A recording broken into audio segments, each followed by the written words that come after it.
Christine Romans joining us now with more. It felt like we saw this coming, and here it's this key acknowledgement. That's right. Until Russia's invasion of Ukraine, Brianna, issue number one for this White House was fighting rising inflation, right? Inflation running at a 40-year high.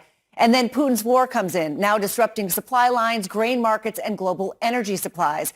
Top White House economic advisor Cecilia Rouse thinks the war in Ukraine could accelerate inflation in the near term. This may well put upward pressure on energy and food prices. That, in turn, could reinforce inflation, which was already an issue prior to the invasion due to the pandemic, supply chain constraints, and a strong demand for goods. Now, some economists are already raising their inflation targets, and they're lowering their growth forecast because of Putin's war. Inflation shot up to 7.9% in February from the year before, mostly driven by big cost increases for the basic necessities.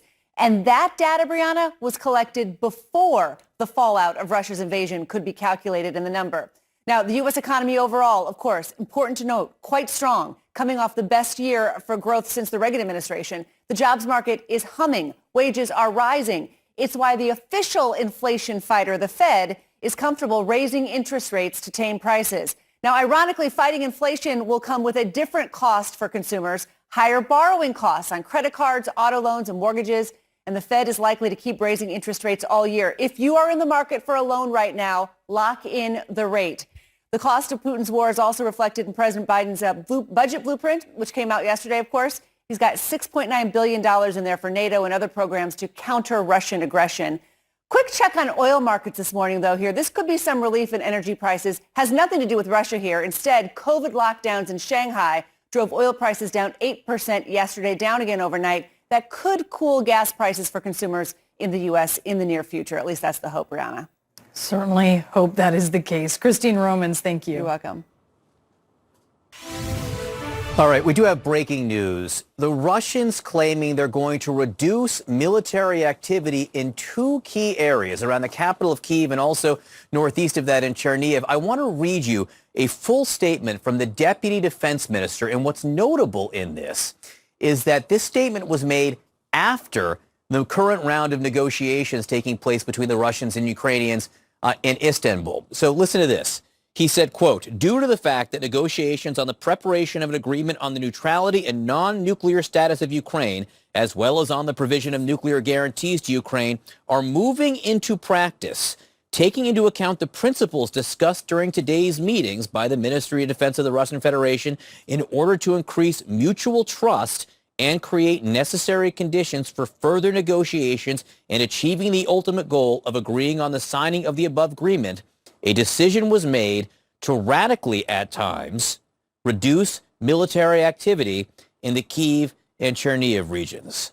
Again, that statement from the Russian deputy defense minister. I want to bring in Democratic Congresswoman Elissa Slotkin of Michigan. Thank you so much for being with us, Congresswoman. If you can hear me, and if you heard that statement and have been following this development, I just want your take on that. Yeah, well, listen, it's positive, but when you're dealing with the Russians, it's Reagan, it's trust but verify. And the number of times just in the recent weeks that they've agreed to something like a humanitarian corridor with the Ukrainians and then gone ahead and bombed it, I mean, we need to actually follow up and make sure they're doing it. So it's a positive step, but they actually have to do it in order to celebrate anything. Yeah, look, absolutely. I mean, the Russians have repeatedly lied, and I don't use that word lightly, from before the invasion through the last 6 weeks as they've been striking civilians and whatnot all over this country. Still, nevertheless, the Ukrainians haven't pushed back on this notion. And in fact, the Ukrainians are giving the sense that some progress at least was made in these talks. I wonder what your hopes are for the next few days. Yeah, I thought what was interesting out of the announcement, one, that the Ukrainians seem right now to be confirming the reports, but secondly, that there was clearly discussion of other countries, individual countries, providing some security guarantees to the country of Ukraine, right? looking at that list, I think they said Canada or Turkey or Israel, just like an interesting list of countries. It's not NATO, right? It's some members that are in NATO. It's some that are not. So I think it's just an interesting development. We all knew that once Putin went in and invaded like this, he completely changed security in Europe, security, frankly, globally. And we knew there was going to be a lot of, different things happening after this was finally resolved. And I think we're seeing interesting data points of just a very different security architecture in that area. Now, look, there's a lot of new information coming in. We're all trying to process it. I really do appreciate you rolling with us on this and trying to process it at the same time.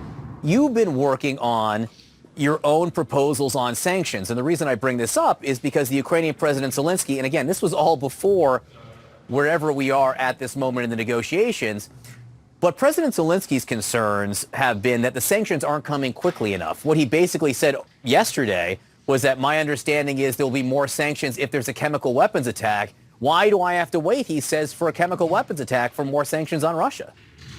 Your response.